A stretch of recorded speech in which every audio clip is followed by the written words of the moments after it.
I foretold that someone would stand in his way. Kung Fu is dead.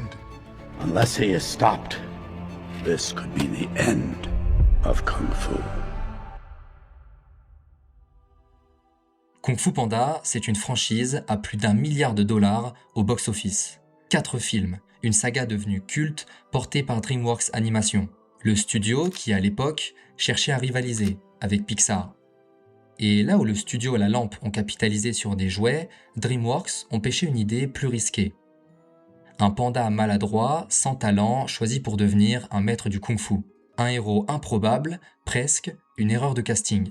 Mais l'ambiance de la Chine et tout le cadre qu'on peut construire autour laissent une marge de créativité monstrueuse. Dans cette saga, et vous le savez déjà, le personnage qui m'a marqué, ce n'est pas Po, mais c'est son tout premier adversaire, Tai Lung. Un méchant tragique, brisé par l'injustice, dont j'ai déjà retracé l'histoire sur la chaîne. Mais en commentaire, j'ai remarqué que pour beaucoup, ce n'était pas lui qui vous avait marqué. Un autre antagoniste a piqué votre curiosité et pour beaucoup, c'est devenu l'un de vos méchants préférés. Et pourtant, Shen ne m'a jamais vraiment marqué. Alors la vraie question, ce n'est pas de savoir est-ce que Shen est un bon méchant ou est-ce qu'il est même le meilleur, mais plutôt pourquoi Shen est prôné comme l'antagoniste parfait. Comment, selon la critique, il permet à ce deuxième opus de se classer comme l'un des meilleurs films DreamWorks. Et pour ça, il faut commencer à regarder ce personnage exactement comme le film nous le présente au départ. Le film commence par une animation, une séquence stylisée inspirée des peintures chinoises traditionnelles. On nous conte l'histoire d'un royaume prospère, d'une ville riche et d'une famille à sa tête, les Pans de Gongmen. Cette ville brille par sa paix, sa tradition et sa beauté tournant autour des feux d'artifice. Une magie dont son peuple se sert pour festoyer, symboliser leur union. Mais très vite, on nous montre que Shen, l'unique fils de cette famille, ne regarde pas ces feux comme les autres. Là où tout le monde voit un spectacle, lui voit une arme. Et c'est à ce moment-là que le film plante sa première idée très simple. Shen est quelqu'un qui veut dominer. Pour lui, cette lumière, ce feu, ne peut pas seulement être utilisé pour faire beau. Lui voit en cela un potentiel de dominer la Chine tout entière. Devant ses ambitions, ses parents s'inquiètent. Ils sentent que quelque chose dérape, alors ils consultent la voyante. Et la prophétie tombe. Si Shen continue sur cette voie, il sera arrêté par un guerrier du kung-fu, un être fait de noir et de blanc, symbolisant le yin et le yang. À ce stade, Shen apparaît comme un méchant assez classique. Il a peur, il refuse son destin, et au lieu de changer, il décide d'éliminer la menace. Alors il attaque le village des pandas et fait un véritable génocide. Quand ses parents découvrent ce qu'il a fait, ils ne voient pas leur fils, ils voient un monstre. Shen est banni, et vu comme ça, l'analyse est simple. Il ne sera qu'un futur dictateur, quelqu'un qui va régner par la force, quelqu'un prêt à tout pour sécuriser son pouvoir et dominer un jour le monde. Une motivation forte, certes, mais trop basique pour un antagoniste. Et justement, c'est là que quelque chose cloche, parce que DreamWorks n'aurait jamais parié sur un antagoniste aussi plat pour la deuxième franchise la plus rentable de leur studio. Alors, si toute mon analyse jusqu'ici était fausse, et si Shen n'était pas seulement ce méchant guidé par la peur, pas seulement un futur tyran, si derrière les apparences, un personnage plus complexe se cachait. Parce que dans la vie aussi, on fait souvent ça. On s'arrête à la surface, à ce que quelqu'un nous montre, à la violence, à l'agressivité, au rejet, on classe et on juge. Mais quand on prend le temps de creuser, quand on se demande pourquoi quelqu'un agit comme ça, on découvre souvent une autre histoire. Et c'est exactement ce que fait Kung Fu Panda 2. Parce que ce que le film révèle ensuite change complètement la lecture du personnage. Shen n'est pas juste l'antagoniste du deuxième opus, il est le point zéro de toute la saga. Sa peur de la prophétie ne provoque pas seulement un massacre, elle provoque une naissance. Car au milieu du chaos, un bébé panda survit. Sa mère le cache, elle se sacrifie pour que son fils vive, quitte à lui laisser le souvenir qu'elle l'abandonne. Et ce bébé, c'est Po. Ce n'est pas encore le héros que l'on connaît aujourd'hui, mais à partir de ce moment, à partir du moment où Shen a fait le choix de continuer dans la voie de la domination et de la terreur, il a de ses propres mains créé ce qui le détruira. À partir de là, tout se connecte. Sans Shen, Po n'est jamais abandonné. Sans Shen, Po n'est jamais adopté par loi, et donc, il n'est jamais présent à la cérémonie du guerrier dragon. Sans Shen, l'histoire de Tai Lung ne se passe pas du tout comme ça. La quête du rouleau et l'histoire n'est pas transformée. Ce seul et unique personnage a changé la vie de dizaines d'autres. En voulant changer son avenir, Shen fabrique exactement ce qu'il redoute. Il crée le héros qui va l'arrêter. Et c'est là que le personnage devient beaucoup plus fort que ce qu'on pensait au départ. Parce que ses motivations ne sont plus seulement liées au pouvoir. Shen ne veut pas régner pour régner, il veut exister. Il veut laisser une trace, il veut être sûr que personne, ni le destin, ni le futur, ni une prophétie, ne pourra l'effacer. Là où Tai Lung était détruit par l'injustice, Shen est rongé par la peur d'être remplacé, de ne pas être à la hauteur de ses ambitions. Et ce détail change tout. Parce que Po, pour l'instant, n'est pas au courant de son passé. What am I? You're my son. Il ne s'est pas posé les bonnes questions, il a accepté tous les doutes qu'il avait, ou plutôt, il les a camouflés. Mais jamais, il n'a essayé de les résoudre. Shen, au contraire, sait très bien ce qui va se passer et refuse d'y croire. Il choisit d'ignorer son passé et son destin. Il ne veut pas l'affronter, il veut le changer. Alors, il empile la puissance en pensant que ça comblera le vide. Et plus il avance, plus il devient le pilier invisible de l'histoire. Il devient la raison même pour laquelle Kung Fu Panda existe. Mais Shen le sait. Même s'il ne l'avouera jamais au fond de lui, il a peur que cette prophétie se réalise. Alors, si ce qu'il a fait il y a des années n'a pas suffi, Let's finish this. il va détruire l'autre partie de la prophétie. Ça pourrait bien être la fin du kung-fu. Mais avant de partir à la conquête de la Chine, il doit passer un message à Gongmen.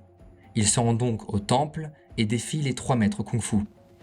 Et pour frapper un grand coup, après un court affrontement où ses adversaires lui prouvent que son kung-fu n'est pas à la hauteur, il sort son arme secrète et tue le plus fort d'entre eux. À partir de là, le message est clair. Le kung-fu peut mourir. La nouvelle arrive jusqu'au palais. Po et les 5 cyclones doivent l'arrêter. Une mission simple en apparence, car tout sur leur chemin n'est qu'un combat de plus. Alors quand ils arrivent face à Lord Shen, on se dit qu'il va en finir, comme il en a fini rapidement avec Tai Lung. Mais ce symbole lui reste en tête et le paralyse. Une blessure du passé qu'il a jusqu'à aujourd'hui réussi à cacher, à mettre de côté, mais qui maintenant ne peut plus être dissimulée. Vous étiez là? Oui, j'étais là. Pris dans un souvenir flou et profond, Po laisse Shen s'échapper. Et de retour au calme avec les 5, il doit affronter ses responsabilités. Tigresse voit qu'il n'est plus capable de combattre. Quelque chose le bloque. Et le temps qu'il ne l'avouera pas lui-même, il ne pourra pas rester à leur côté et donc les mettre en danger. Alors, Po n'a pas le choix. Et il lui dit He was there, okay? The peacock was there the last time I saw my parents. Et pour la première fois dans cet échange, on voit que quelque chose s'est brisé. Tigresse, elle aussi, a vécu un abandon. Mais elle n'a jamais eu l'opportunité d'avoir des réponses. Alors, quand Po brise le silence, plus rien ne peut les arrêter. Mais le temps manque. Shen est déjà sur les mers de Gongmen. Sa flotte est prête, son plan est en marche. Quand Po et les 5 cyclones arrivent enfin au cœur du conflit, ils comprennent qu'ils sont en retard. La grande bataille s'engage. Po n'a plus peur. Et alors qu'on pense que c'est fini, avec une dernière ruse, Shen dévoile qu'il n'y avait pas qu'une seule arme secrète. Un deuxième canon est révélé et sans prévenir, il tire.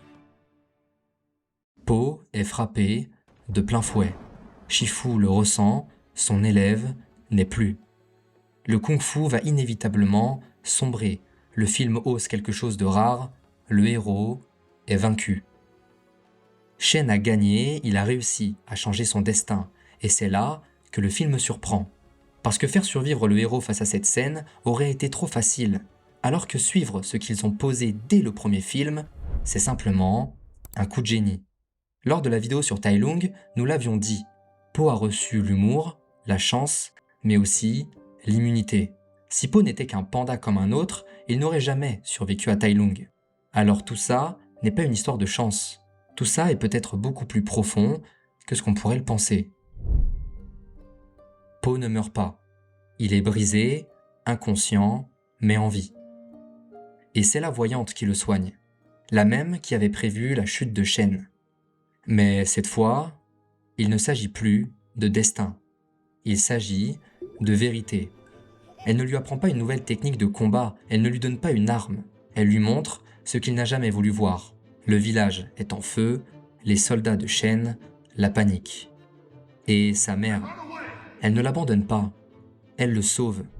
Elle le cache. Elle attire les ennemis loin de lui. Elle choisit de mourir pour qu'il vive. À cet instant, tout s'aligne. Ce qui paralysait Po ne disparaît pas. Maintenant qu'il connaît toute l'histoire de ses origines, il trouve la paix. Il sait que tout ça, c'est ce qui devait se passer.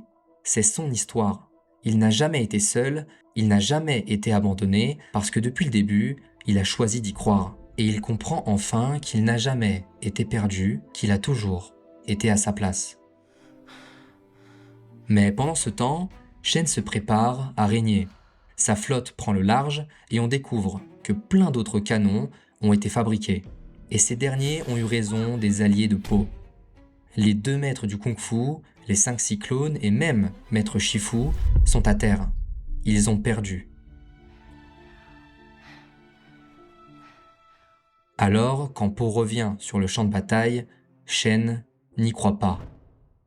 Il pensait l'avoir tué, il pensait en avoir fini. Mais peu importe, il vient de mettre à terre les plus grands combattants kung-fu du monde, et ce n'est pas un panda qui va l'arrêter. Mais à y regarder de plus près, ce qu'il voit face à lui, ce n'est plus un panda maladroit. Quelque chose a changé. Alors, sous nos yeux, ce n'est pas un combat qui s'engage, mais un message puissant. Chaque boulet qui est tiré représente la haine, la rancœur, la déception de Shen, mais également sa peur dissimulée dans la puissance de cette technologie. Et le symbole est fort, parce que Po ne les évite pas. Il les accompagne, il les redirige. Le premier, comme un avertissement, est envoyé dans l'eau, comme pour montrer que peu importe le niveau de haine, de puissance ou de peur, la paix intérieure, bien que très difficile à trouver, est beaucoup plus puissante. Mais les autres boulets sont redirigés vers les canons qui les avaient tirés. Shen s'autodétruit dans une scène splendide. Nous retrouvons la beauté des feux d'artifice et Po n'en est que le messager. Cette scène résume juste visuellement ce que fait Shen depuis le début. Il est détruit par sa propre puissance de feu, renvoyé par celui qu'il voulait effacer à tout prix de son destin. Quand les deux se retrouvent face à face, Shen lui pose enfin la vraie question. Pas comment a-t-il survécu, pas comment a-t-il dévié les boulets de canon, mais comment a-t-il trouvé la paix? Comment as-tu trouvé la paix? Shen lui dit, il lui a tout enlevé. Son histoire, sa famille, ses origines et même ses amis. La vraie réponse à ça, y croire, persévérer, peu importe. C'est un choix. Le seul truc qui compte vraiment, c'est quoi? Ce que tu es aujourd'hui, parce que ça, tu le choisis. Un choix que Shen ne peut pas faire. Parce que pour trouver la paix, il faudrait admettre qu'il s'est trompé. Qu'il a détruit ce qu'il aimait, qu'il a effacé ses parents et son peuple, qu'il a fabriqué sa propre chute. Alors, quand le dernier canon s'effondre, Shen ne fuit pas. Il regarde sa fin arriver et il l'accepte. Pas comme une libération, mais comme la seule chose qui lui reste. Sa mort n'est pas héroïque, elle est cohérente. Et c'est pour ça qu'elle marque. Quand le silence retombe, les feux d'artifice illuminent le ciel. Cette fois, ils ne détruisent plus, ils célèbrent. La lumière redevient lumière, et Po rentre chez lui. Il retrouve son père, mais cette fois sans mensonge, sans masque, sans passé dissimulé. Il sait enfin qui il est, d'où il vient, et pourquoi il est là. Et dans la dernière scène, quelque part au loin, un village de pandas apparaît, et une voix murmure My son is alive. Alors peut-être que je me suis trompé sur cet antagoniste, et si je dois tirer une leçon de ce film, peut-être que moi aussi, au départ, j'ai fait la même erreur que Shen. J'ai cru comprendre trop vite, j'ai voulu figer un personnage dans une idée simple. Et après avoir retenu la leçon de ce film, je me rends compte que Shen est finalement un antagoniste bien plus complet que je le pensais. Ses motivations paraissent simples, presque évidentes, et pourtant, plus on observe, plus elles révèlent quelque chose de profond. une peur qu'il refuse d'affronter, un destin qu'il cherche à écraser avant qu'il ne le rattrape. Son armée de loups joue beaucoup dans cette impression, elle lui donne une vraie présence, une autorité constante.